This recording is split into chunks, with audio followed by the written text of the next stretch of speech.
Ndikulandire okondedwa mu usiku wa lero, usiku wa pa 2 December 2021. Okondedwa mu usiku wa lero tidzalingalira pa mawu a Mulungu amene apezeka pa Mateyu 28 ndime yake yoyamba mpaka ndime ya namba 15.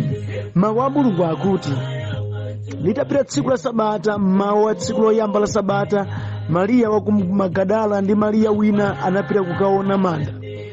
Kunachitika chivomerezi chachikulu pakuti mngelo wa Ambuye anabwera kuchokera kumwamba ndipo anapita ku manda, nagudubuza mwala naukhalira.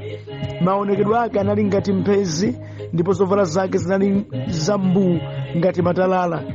Alondawo anachita naye mantha kwambiri kotero kuti ananjenjemera ndi kuuma ngati akufa. Mngelo anati kwa amayiwo, musachite mantha popeza ndikudziwa kuti mukufuna Yesu amene anapachikidwa. Iye muno mulibe, wauka monga mmene ananenera. Bwerani dzaoneni malo amene anagona, ndipo pitani msanga kauzeni ophunzira ake kuti wauka kwa akufa ndipo watsogola kupita ku Galileya. Mukamuona iye kumeneko. Taonani, ndakuwuzani. Pamenepo amayiwo anachoka mofulumira kumandako ali ndi mantha komabe atadzaza ndi chimwemwe. Ndipo anathamanga kukauza ophunzira wake. Mwadzidzidzi Yesu anakumana nawo nati, moni. Iwo anabwerera kwa iye nagwira mapazi wake namulambira. Ndipo Yesu anawawuza kuti, musachite mantha, pitani kauzeni abale wanga kuti apite ku Galileya ndipo kumeneko akandiona ine. Amayi aja akupita, ena mwa alonda aja anapita ku mzinda nafotokozera akulu ansembe zonse zimene zinachitika. Akulu ansembe atakumana ndi akuluakulu anapangana zochita. Anapatsa alonda aja ndalama zambiri nawawuza kuti, muzinena kuti ophunzira ake anabwera usiku ndipo amuba ife tili mtulo. Ngati nkhani iyi imupeze bwana mkubwa, ife tidzamukhazika mtima pansi ndipo simudzakhala m'mavuto. Pamenepo alondawo anatenga ndalamazo nachita monga mmene anawuzidwira, ndipo mbiri iyi inawanda pakati pa Ayuda mpaka lero lino. Ameni. Okondedwa, pa mawu a Mulungu amene tawerengawa tidzalingalira pamutu onena kuti choonadi chidzakhalabe choonadi ngakhale ena angapeke mabodza awo ofuna kulimbana ndi choonadi. Ameni. Choonadi chidzakhalabe choonadi ngakhale wena angakhale ndi maganizo osiyana na choonadi, kapena ngakhale ena angapange maplani olimbana ndi choonadi, koma dziwani lero kuti choonadi chidzakhalabe choonadi. Kufala kwa nkhani sikutanthauza kuti nkhaniyo ndiyoona. Ayi. Izi mudziwa sabale wanga. Zambiri zimati mamva uyu akamba zomwezo, uyu akamba zomwezo, uyu akamba zomwezo. Sikuti kuchuluka kwa anthu okamba nkhani kayokhudza munthu, kayokhudza zinthu, kayokhudza dziko, sikuti kuzikambakamba zinthuzo ndekuti zitanthauza kuti chinthu chachilungamo. Ayi. Kutchuka kwa nkhani ndi choonadi ndi ziwiri zosiyana. Nkhani zina zazoona sizitchuka, izi ne mudziwe. Koma sikuti poti sizidatchuke ndekuti nzabodza, izi poti zatchuka ndekuti nzoona. Ayi. Choonadi chili independent, kachitchuke kachisatchuke koma chimakhalabe choonadi. Ameni. Okondedwa, ngakhale bodza lingathamange, choonadi ndi chimene chimawina.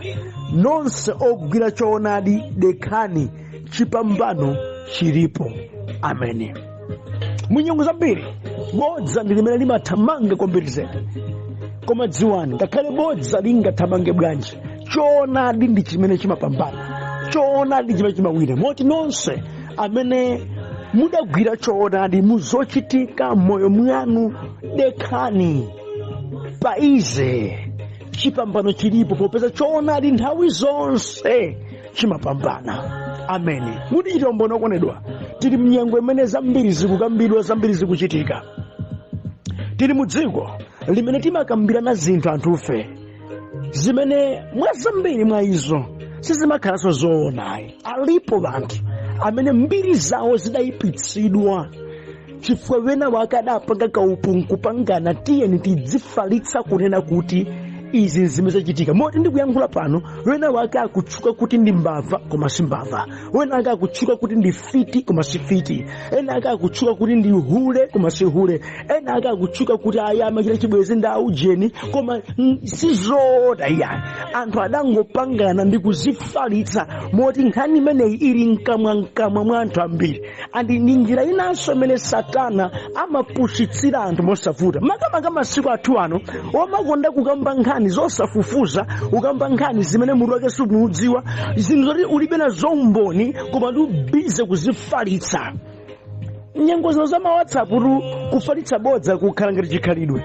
Wina wango yasima yake nkungokhala pe nkukamba bodza lina lake kulipanga post mu grupu la WhatsApp lina, ndi kuti anthu osafufuza osazidziwa basi tikutenga kwamba kugawira na wanthu. Zimene zikuchitika. For example, wina atangoriri waganiza mmutu mwake kuti ayi abusa akambiri amwalira, kuzika tumawo nkhani khala pena paliponse chifukwa wanthu sangafufuze azingogawana. Ndi mmene mdierekezi amachitira zake mosavuta. Motero musiku wa lero ndimati ndikuthandizeni abale wanga, musakhale inu amene mugwire bodza. Ayi ndimati nkudandaulireni bwanji inuyo mukhale ngati ovuta osakasaka choonadi ndi kuyenda mchoonadi zikuthandizirani. Mudzikhala ndi kagawo komaganiza ako mkena kalikonse kachitika kuti kumakotedwa kodi kumakwenikweni muti izi zingatere, izi nkukhala zoona, osamangoduduka ndi zochitika. Iyayi dekhani kuti mutsate choonadi. Phuma limakuphonyetsa munthu kuti usadziwe choonadi. Mtima okonzekera kale zoyipa zabena umalandira msanga mabodza ndi zinyengo zimene wena amachita. Musakhale inu otero. Mawu amene werengawa Yesu kawirikawiri amakhala nanena ineyo ndidzafa ndipo ndikadzafa ndidzayikidwa m'manda masiku 3, lachitatulo ndidzadzuka. Anakhala nanena zimene zizi ndipo adafika ndipo phedwa Yesu pamtanda monga mmene mawu ake amanenera.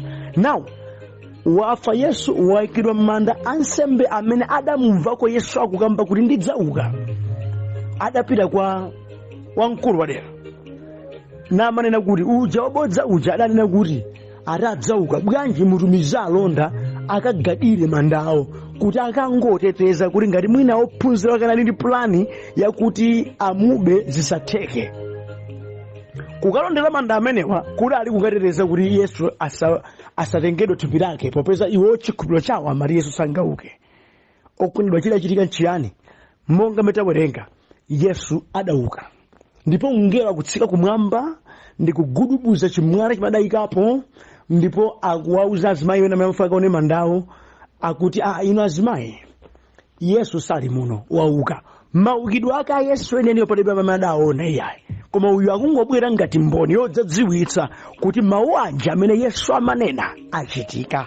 Ndipo alonda ankamva ngelo akuyankhulana ndi azimayiwa. Ngelo analibe focus ndi anthuwa alondawa, ayi amayankhula ndi awo achikhulupirirowa. Ndipo Bible likuti angelo anauma ngati kuti afa, kenako alonda anauma ngati afa, kenako ngelo uja wakamba ndi awa wamaliza. Mpamene alondawa tsopano adanyamuka upita kwa ansembe ukawauza kuti zili kusindizo zachitika ndizi. Ngelo anabwera nanena kuti Yesu wauka. Aja titani kuti tilimbane ndi choonadi chimene chachitikachi. Ndi akuwapatsa ndalama akuluakulu ndalama ndizi pakamwa panu panene bodza lonena kuti anabwera ophunzira ake adzamuba. Ife tikugona zoti adzikuola iwowo ndi gulu la alonda akugona osaganizako akuti tere ife timagona tere ndinalema basi abwera adzamuba Yesu amene. Moti akamanena kuti Yesu wauka musamvere namanena kuti ngati bwana mkubwa amveza zimenezi ife tikadziwa mmene tikamukhazikire pansi. Kaupo koyipa kolimpana ndi choonadi. Koma mvetsani, ngakhale padali bodza lotere lochoka mkamwa mwa anthu asembe, chilungamo choti Yesu wauka nchoonadi basi. Ndipo Bible inanena kuti mbiri iyi yaunena kuti anabwera ophunzira wake adzamuba idafala nkana lero lino ikadafalabe wena adagwirabe zimenezi ndipo akuyenderabe zimenezi. Koma choonadi chakuti Yesu adauka chidzakhalabe choonadi, kaena avomera kaena savomera. Ameni. Okondedwa, kudzera mawu amenewa tiphunzamo zinthu zingapo izi. Choyambirira, chimene Yesu adayankhula chidzachitikabe basi. Mawu a Mulungu sasinthika chifukwa wina akuvomera kapena wina sakuvomera. Ayi, chimene mawu a Mulungu adanena zidzachitikabe basi. Yesu adanena ineyo ndidzaphedwa ndipo ineyo ndidzauka. Zimenezi zidachitikabe basi. Ameni. Moti lero nini ndimati ndikuza na bale wanga, musapuse mawu a Mulungu amataka yankhula zinthu zimachitika. Mulungu ndi wachangu kukwaniritsa mawu ake, ndipo pena akunena iyeyo si munthu kuti akaname. Ayi, sangasinthe maganizo ake popeza kuti aujeni sakuvomereza. Ayi, pakatikati pa ansembe amene sadavomere ndi kumukhulupirira Yesuyo kuti ndiye mpulumutsi, koma mawu amene adanena adakwaniritsidwabe basi. Atengeni mawu a Mulungu amphamvu amene amataka yankhulidwa zimachitika. Chitsanzo ndichi, Yesu adakhala ali kunena ineyo ndidzauka, ineyo ndidzauka, ineyo ndidzauka. Ndithudi adafika poukadi, ngakhale ma forces akunja sadakwanitse kuyimitsa chimene iye adanena. Ndimati ndikambe nanu, awa ansembe amaganizo onena kuti akhoza kuyimitsa maukidwe a Yesu zidakanika. Ndikambe nanu, Mulungu akanena mawu okhudza inuyo, akanena mawu ndikudalitsani, akanena mawu ndena nanu, ngakhale dziko lapansi lingalimbe bwanji nkupeka ma forces ake ofuna kulimbana ndi chimene chichi, sizingatheke. Palibe munthu amene akhoza kuyimitsa zimene Mulungu anena, kulibe. Moti dekhani okondedwa, ngati Yehova ali mbali yanu palibe amene akhoza kutsutsani, sizingatheke. Chifukwa mawu ake amene adayankhulira ana ake amachitika. Moti musamachite mantha ndi zimene wena akuyankhula, musamachite mantha ndi zimene nyengo zimene zikubwera moyo wanu, musamachite mantha ndi ziopsezo zimene wena akhoza kuyika kapena malire amene ena akhoza kuyipa. Ngati Mulungu adanena kuti ndidzakusandutsa mutu osati mchira, zidzachitika ndithu. Pena mawu a Mulungu akunena kuti pena paliponse phazi lako lidzaponda malo amene ndakupatsani, ngakhale wena angayime iye sizitheka, ngakhale waponda malo awawa koma sizitheka. Ngati pakamwa pa Mulungu padanena kuti zidzatere, iwo alibe mphamvu ya kuyimitsa chimene Yehova adaganiza ndi kukhazikitsa pa moyo wanu. Ameni. Yesu adayankhula ndidzauka, adaukadi. Ndikulikana kali konse kamene Yesu adayankhula kokhudza inu ndine kadzachitikadi. Musamayang'ane zinthu zimene tikudwera dziko lapansi lino kuti zili ndi mphamvu zoti zikhoza kuyimitsa za Yesu, sizingatheka. Zikhoza mayimitsa zina za dzikozi, koma za zimene Mulungu adayankhula zonse mukuzionazi, zonse mukuzimvazi, sizingakwanitse kuyimitsa. Ayi, adayesa pa nsembe uyikapo alonda ati achinjirize kuti Yesu asauke, zidakanika. Kuti abwera ngelo chabe adauma ngati afa. Ameni. Ngelo amayankhulana ndi azimayi iwo alipo mwe nkumamva ndithu, ndipo ngelo ilo wapanga challenge kugudubuza mwalawo madayikawo basi yenkukhalira mwalawo uli onani mulibe muno wapita. Mmene zakumwamba zimayendera zimasiyana za dziko. Anthu a dziko lapansi amakhala bize ndi za dziko koma Mulungu amachita zake mwa uzimu. Moti musadandaule kuti kunkhani za dziko lino awatsekereza, kunkhani za dziko lino awayike chiphazi, kunkhani za dziko lino awakukana. Musadandaule, njira zakumwamba si zimene dziko lapansi limatsatira aswayi, pali kusiyana. Awakulondera munthu amene waukakale ali bize kufani mphepo panja. Yesu mulibe mantha. Ndi mmene Mulungu amachitira, amalipangitsa dziko lapansi likhala lopusa. Musadengawa, muli ndi Mulungu oyika zake, opanga zake zodabwitsa zimene akachita kanthu dziko lapansi libakanda mutu sangamvetse njira zonse za Mulungu. Hayi, Mulungu amene ndi Atate wanu. Ameni. Chachiwiri ndi icho okondedwa, zofuna za Mbuye zimakwaniritsidwabe ngakhale dziko lapansi lingayike ndondomeko zake. Ameni. Kubwera kwa azimayi amene amadzaona manda, Yesu akutengerapo mwayi wakusintha kachitidwe ka zinthu. Mchikhalidwe cha Yuda umboni wa mzimayi samautenga ngati wa serious ayi. Komano Yesu kuuka kwake umboni woyamba wakuti Yesu wauka adapatsa azimayi akanene azimayi wanda amene adakauza azibambo zakuti Yesu wauka. Uthenga wabwino wakuti Khristu Yesu wauka m'manda mulibe padayamba kuyankhula ndi pakamwa pa azimayi. Moti ophunzira anga Yesu adamvera kwa azimayi pamene chikhalidwe chawo chimati umboni wa azimayi ni umboni wopepuka. Koma Yesu aukatenga amene atchudwa kuti opepukawo ndi kuwapatsa uthenga wa mphamvu umene ukhoza kupulumutsa wanthu wakuti Yesu wauka m'manda, machimo athu aja walipira ngongole ndipo zatha. Amene. Moti ndimati ndikambirana nonse amene mumatogwira basi zikho zila ndi zina ayi dziwani kumwamba kuli ndi kuthekera kosintha kena kalikonse monga mwakufuna kwake monganso zidachitikira apa. Moti lero lino ndithu timati tinene pano moona mtima mawu amenewa amene azimayi adayamba kunena kuti Yesu wauka anafunika azipitiriza kunena lero lino, asayimitsidwe ndi wina aliyense ayi, apirire nawo kukanena kwina kulikonse Yesu adauka. Yesu adzipitiriza kunena kwa wina aliyense. Moti musamadziyang'anire pansi popeza kuti inu ndinu mzimayi inu. Uthenga woyamba, umboni woyamba wakuti Yesu wauka adapatsa azimayiwo kuphwanya ndondomeko za dziko. Ona choonadi chikati chafika chimaphwanya zimene anthu adakhazikitsa. Ngati zimene adakhazikitsazo sizoona, choonadi chikafika chimaphwanya menepo. Taonani chikuphwanya ngakhale chikhalidwe cha banthu. Mukudziwa chana anthu pati ndi zikhalidwe zina zambirimbiri zafikanso m'machati chimo zikhalidwe zake zimene zimangotsekereza mphatso zawo ena zisaoneke, zimangowika wena ngati ali mu ukapolo. Ukapolo umene Yesu adati masula kale ifeyo potsera ndondomeko zina timangoyika nabe mu ukapolo momwemo, umangoyika nabe mu ukapolo momwemo, umangovula nabe. Koma Yesu kuka kwake kudaphwanya ngakhale zina zachikhalidwe zimene sizidali zoona ndi zothandiza. Amene. Zikuchitika apa okayamba kunena ndiwo azimayi amene munyengo imeneyo samawerengedwa, samapatsidwa ulemu, ndipo umboni wawo sumatengedwa ngati umboni wa zenizeni ayi, malingana ndi chikhalidwe chawo. Amenewo na amene Mulungu akuwasanzika mboni zoyambira za uthenga wabwino wa chiukitso cha Yesu Khristu. Ameni. Kanthu kena kondedwa zadziwika kwa alonda yalakwa. Titani nanga ndansembe nalonda akukambitsana tipeke bodza lakulimbana ndi choonadichi. Sibwati mwamuona mngelo munamva mngelo anene kuti Yesu mulibe inde. Moti maso anaona kuti m'manda Yesu mulibe zoonadi.